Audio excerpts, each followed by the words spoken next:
আউযুবিল্লাহি মিনাশ শাইতানিৰ ৰাজিম বিসমিল্লাহিৰ ৰহমানিৰ ৰহিম সাল্লাল্লাহু আলা মুহাম্মদ সাল্লাল্লাহু আলাইহি ওয়াসাল্লাম। আল্লাহ নবী দুজাহানৰ বাদশা সৰকাৰে দো আলম সাল্লাল্লাহু আলাইহি ওয়াসাল্লামৰ জামানাত এজন নতুন ৰজা, বেলেগ দেশৰ এজন ৰজা আল্লাহ নবীৰ ধৰ্ম গ্ৰহণ কৰিলে, ইছলাম ধৰ্ম গ্ৰহণ কৰিলে। তেওঁ মনতে ভাবিলে যে মই আল্লাহ নবীক কিনো খিজমত কৰিম, কিবা এটা খিজমত কৰিব বিচাৰিলে। গতিকে তেওঁৰ ওচৰত এজন ভাল বেদ আছে, বেদ মানে তবিব, আজি ভাষাত আমি ক'লে ডক্টৰ বুলি ক'ম, কবিৰাজ। গতিকে তেওঁ সেই ডক্টৰজনক ক'লে যে তুমি যোৱা আল্লাহ নবীৰ ওচৰত যোৱা আৰু ক'বা যে মোক আমুক ৰজাই পঠাই দিছে আৰু আল্লাহ নবীয়ে যি হুকুম দিয়ে তুমি এই হুকুমতে কাম কৰিবা। সেই কবিৰাজজন আহিলে, মদিনা শৰীফ আহি পাই গ'ল। পাই পিনি আল্লাহ নবীৰ ওচৰত আহিলে, আল্লাহ নবীক সালাম দিলে। সালাম দি আল্লাহ নবী ক'লে যে মোক সেই ৰজাজনে পঠাই দিছে আৰু আপোনাৰ ওচৰত থাকিব কৈছে, আপুনি যি হুকুম দিয়ে সেইটো কৰিব কৈছে।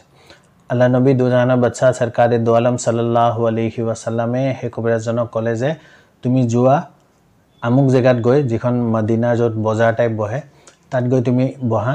যোন মানুহ মদিনাত বেমাৰ হ'ব সেই মানুহজন তোমাৰ ওচৰলৈ আহিব, তুমি চিকিৎসা কৰিবা। সেই ডক্টৰজনে সেইভাগে গ'ল, গৈ পিনি এখন দোকান নিচিনা বনাই ল'লে, বনাই তাত বহি আছে। এদিন পাৰ হৈ গ'ল, দুদিন পাৰ হৈ গ'ল, এনেকৈ গৈ গৈ সপ্তাহ পিছত সপ্তাহ পাৰ হৈ গ'ল, মাহ পাৰ হৈ গ'ল। 2-3 মাহ যেতিয়া পাৰ হৈ গ'ল, তেওঁ বহি আছে, কিন্তু কোনো এজন মানুহ তেওঁৰ ওচৰলৈ চিকিৎসা বিচাৰি নাহে। এতিয়া তেওঁ আচৰিত হৈ গ'ল, এখন কেনেকুৱা এখন জেগা যে য'ত মানুহ কি বেমাৰ নহয় নেকি? ইমান দিন মই ইয়াত বহি আছোঁ, খবৰো দি দিয়া হৈছে যে এজন নতুন ডক্টৰ আহিছে, কাৰোবাৰ যদি বেমাৰ হয় চবেই ইয়াত আহিবা, কিন্তু কোনো আজিলৈকে 3 মাহ হৈ গ'ল কোনো মোৰ ওচৰলৈ নাহে। তেওঁ তেতিয়া টোপোলা টাপলি চব বান্ধি পিনি যাবলৈ ওলাইছে আৰু মোৰ ইয়াত কাম নাই, এখন চহৰত মোৰ কাম নাই, ইয়াত কোনো কাকো ডক্টৰ নালাগে। যেতিয়া যাবলৈ ওলাইছে, যাবলৈ ওলাওঁতে আকৌ আল্লাহ নবী দৰবাৰত আহি পিনি তেওঁ পালেহি। তেওঁ পাই পিনি আল্লাহ নবীক ক'লে যে মোৰ ডক্টৰৰ এখন চহৰত কাম নাই, মই গুচি যাওঁ। আল্লাহ নবী মিচিকিয়াই হাঁহিলে। হাঁহি পিনি তেওঁক ক'লে যে কিয় তুমি গুচি যাব বিচাৰিছা? তেওঁ ক'লে যে এইখন চহৰত মানুহবিলাকে হয় বেমাৰেই নপৰে আৰু নহ'লে যদি বেমাৰ পৰেও তেতিয়াও ডক্টৰৰ ওচৰত নাহে। আল্লাহ নবী আকৌ মিচিকিয়াই হাঁহিলে। হাঁহি পিনি ক'লে, শুনা, এইখন চহৰৰ মানুহ কেতিয়াও বেমাৰ নহয়। কিয়? আল্লাহ নবীয়ে 2টা কাৰণ ক'লে। আজি আমি চবেই যদি গুৰুত্ব সহকাৰে শুনো আৰু এই 2টা কাৰণ নিজৰ জীৱনত যদি আমি ব্যৱহাৰ কৰি ল'ব পাৰোঁ, এপ্লাই কৰি ল'ব পাৰোঁ, তেতিয়াহ'লে আমিও ইনশাআল্লাহ বেমাৰৰ পৰা বাচি যাম।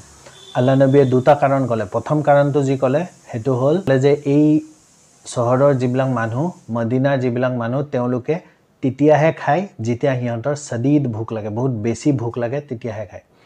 এতিয়া আমি যদি ভালকৈ চাওঁ তেতিয়াহ'লে আমি খাওঁ সময়ৰ লগত, যেতিয়া সময় হয় তেতিয়া খাওঁ, ব্ৰেকফাষ্ট, লাঞ্চ, বোলে ডিনাৰ, তেতিয়া তেনেকৈ খাওঁ। বোলে দুপৰীয়া খালোঁ, ৰাতিপুৱা খালোঁ আৰু ৰাতি খালোঁ, লাগে আমাৰ ভোক লাগক বা নালাগক।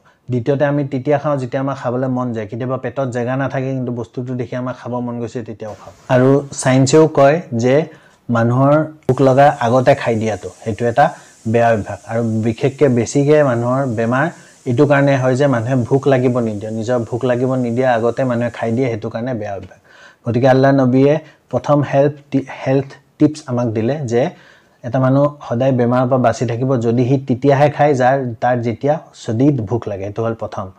দ্বিতীয়তে আৰু ক'লে যে এই মদিনাৰ মানুহবিলাকে কি কৰে, সিহঁতে পেট ভৰাৰ আগতে নিজৰ হাতখন খোৱাৰ পৰা আঁতৰাই আনে, মানে হাতখন ৰখাই দিয়ে, মানে কেতিয়াও পেট ভৰাই নাখায়। যদি বহুত ভোক লাগি আছে তেতিয়া খালে আৰু খাই ইমানখিনিয়ে খাব যে পেটত জেগা অলপমান বাকী থাকি গ'ল, সিহঁতি পেট ভৰাই কেতিয়াও নাখায়। আজি যদি আমি চাওঁ, আমি এটাতো পেট ভৰাই পিনি খাওঁ, যিমান খাব নোৱাৰি সিমানখিনিও আমি খাই দিওঁ, প্ৰথম কথা। দ্বিতীয় কথা, আকৌ চায়েন্সেও এইটো কয় যে মানুহৰ বিশেষকৈ বেছিকৈ যিমান মানুহৰ বেমাৰ হয় সেইটো হয় অ'ভাৰ ইটিঙৰ কাৰণে, মানে বেছি খোৱাৰ কাৰণে। এতিয়া আজি আমি যিমান বেমাৰ চাওঁ, চুগাৰ, প্ৰেছাৰ, থাইৰইড বা ইত্যাদি যিমান বেমাৰ হয় চব বেছি খোৱাৰ কাৰণে হয়।